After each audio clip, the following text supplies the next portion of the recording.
Water signs, tignan po natin kung ano yung mensahe para sa'yo ngayong araw. Keep in mind po na ito ay general reading lamang, so hindi po lahat ay makaka-relate, so be open-minded.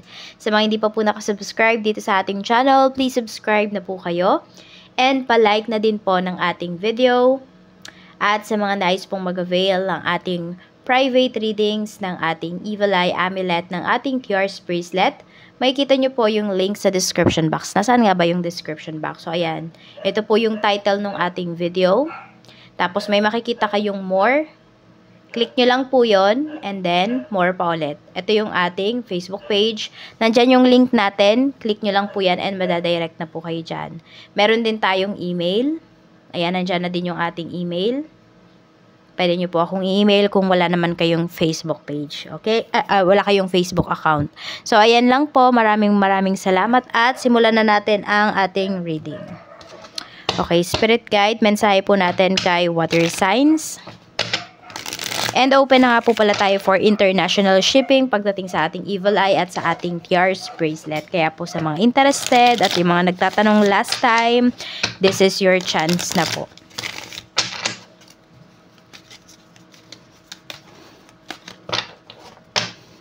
Tignan natin. Energy Spirit Guide ni Water Signs, Cancer, Pisces, and Scorpio. So, we have 9 of Wands. Medyo nag-iingat po yung iba sa inyo. And meron naman dito sobrang pagod. Oo, pagod na pagod yung iba sa inyo ngayong araw na ito. Pwedeng more on physical yung nararamdaman ko dito na pagod. Hindi siya mental, hindi siya emotional. Tignan natin. Ano pa yung mga pwedeng maganap ngayong araw? Pwedeng maganap Spirit Guide for Water Signs. Mayroon tayo ditong The Magician. Meron tayo ditong The Devil. And meron tayo ditong Queen of Swords. Medyo mag-ingat lang kayo kasi pwedeng yung mga iniisip po ninyo. And some of you dito, pwedeng mga negative po yung iniisip ninyo. So, pwede mo siyang ma-achieve. Pwede mo siyang maging reality ngayon. Kaya mag-iingat kayo, Water Signs, sa inyong mga iniisip. Meron din akong nakikita dito na meron kayong gustong-gustong makuha. And pwedeng minamanifest nyo po yan. So, meron dito, may mga tinatago pa kayo sa mga una ninyo. Yung mga ganon, basta meron kayong sinusulat sa paper, tapos tinatago nyo sa una nyo or sa kung saan man. Tingnan natin.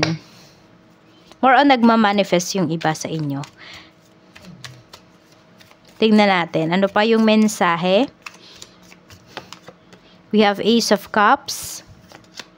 3 of Pentacles. So, may good news na paparating po dito. Pero medyo maghinay-hinay lang. Parang wag nyo muna pong ipaalam if may mga good news kayo na marireceive. Lalong-lalo na pagdating sa trabaho. Kasi, ayan, pag hindi nyo pa siya hawak, or sabihin natin, hindi pa siya tapos, pwede po na maagaw yan sa inyo. Yan. Or pwedeng magkaroon ng blockages. Kaya, wag nyo munang i-share. Kahit kanino. Tingnan natin pagdating naman sa inyong family, kamusta po? Spirit Guide sa family po ni Water Signs, kamusta ngayong araw? So, we have Ace of Swords. Meron tayo ditong The Chariot. So, meron ako nakikita dito nagtatampo. Ayan po. So, parang instead na magkasagutan kasi, pwedeng yung taong to is iiwas na lang, aalis na lang ngayong araw. Meron kasing nasabi sa kanya na hindi masyadong maganda.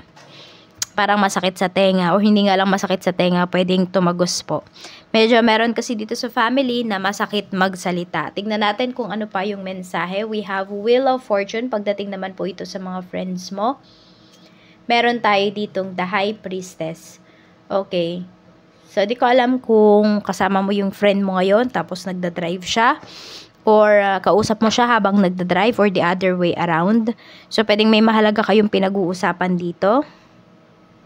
More on, meron din ako nakikita, meron kayong pinag-uusapan na isang tao na pwedeng makatulong po sa inyo. More on business deals yung nakikita ko dito pagdating sa usapan ninyo ng mga kaibigan mo. So, very productive naman to. Yung, alam mo yun, parang masasabi mo talaga na hindi ka lang nagsasayang ng laway, hindi ka lang nagsasayang ng oras dito sa pakikipag-usap dito sa iyong mga kaibigan kasi makabuluhan naman yung mga pinag-uusapan po ninyo. We have Knight of Cups pagdating naman sa relationship, sa love life. We have King of Wands. Okay, so meron dito lapitin Actually, hindi lang lapitin ng tao. Even lapitin din ng mga elements. Merong nagkakagusto po dito sa inyo. Nagagambala ba yung iba sa inyo? Water sign. So, ayan yung pinapakita kasi dito na energy.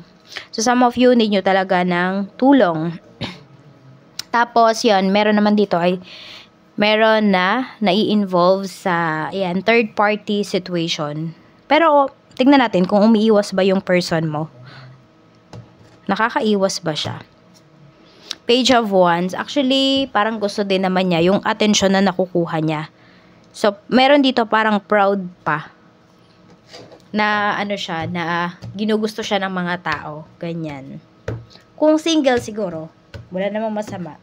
Kung i-entertain. Pero, syempre, kung in a relationship na or married na, ay dapat umiiwas na. Okay? May limitation na yan. Tingnan natin kung ano po yung mensahe pagdating sa kaperahan. We have Justice. We have Queen of Wands. So, pwedeng may nakakaaway kayo dito. Pagdating sa pera. Yan. Para kasing may usapan dito. Tingnan natin kung mababawi pa ba yung pera na yan. Kung ano mang involved na money dyan, mababawi pa ba. We have the Moon. Mukhang hindi na po. Parang tinago na rin kasi or nagastos na. So, medyo mag-iingat kayo. Ayan, we have Queen of Pentacles. So, pwedeng tatlo kayo ditong magkakausap.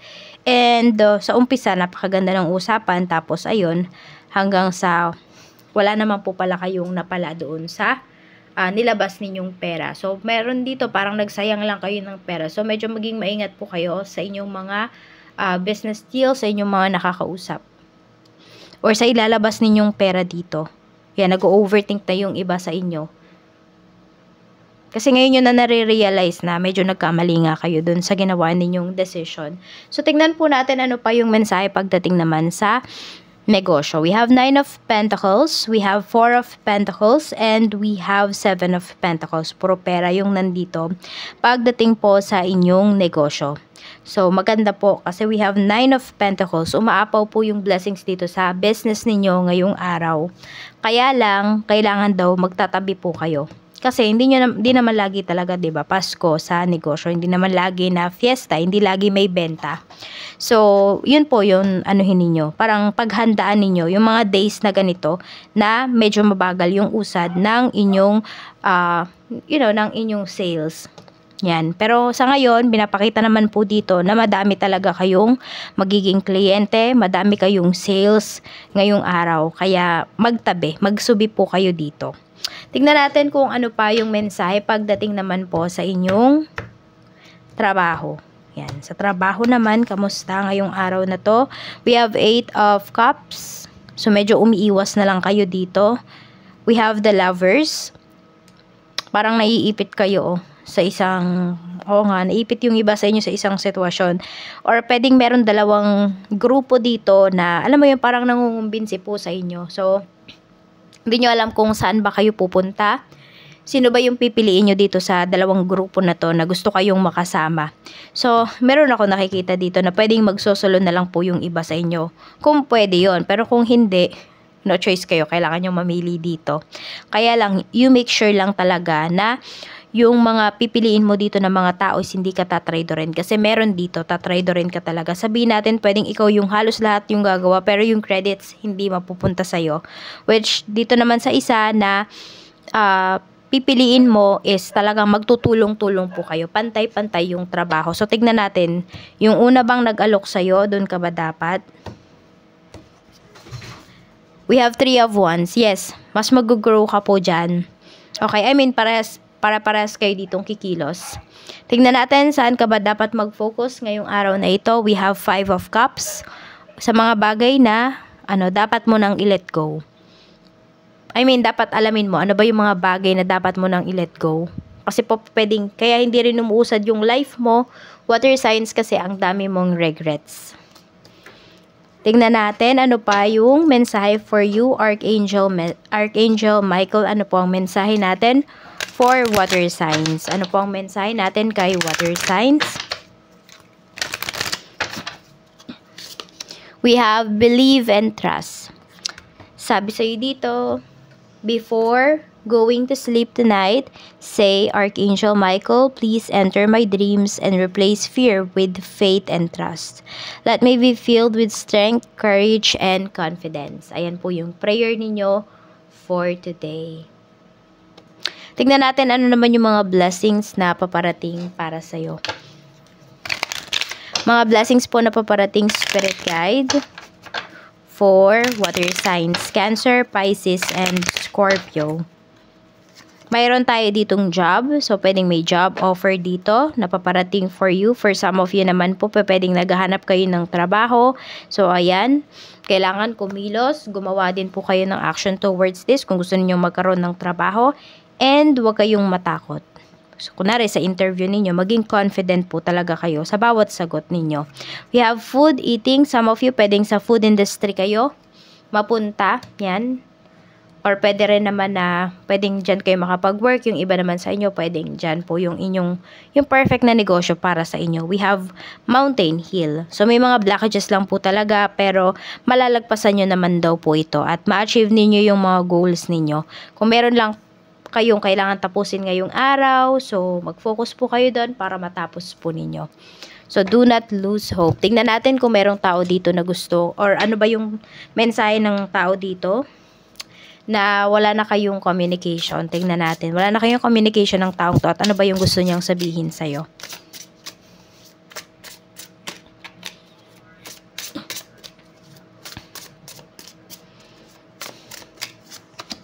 I'm always here for you. Ayan. Kahit hindi na kayo nag-uusap ng taong to. Pwedeng hindi na siya physically. Ayan.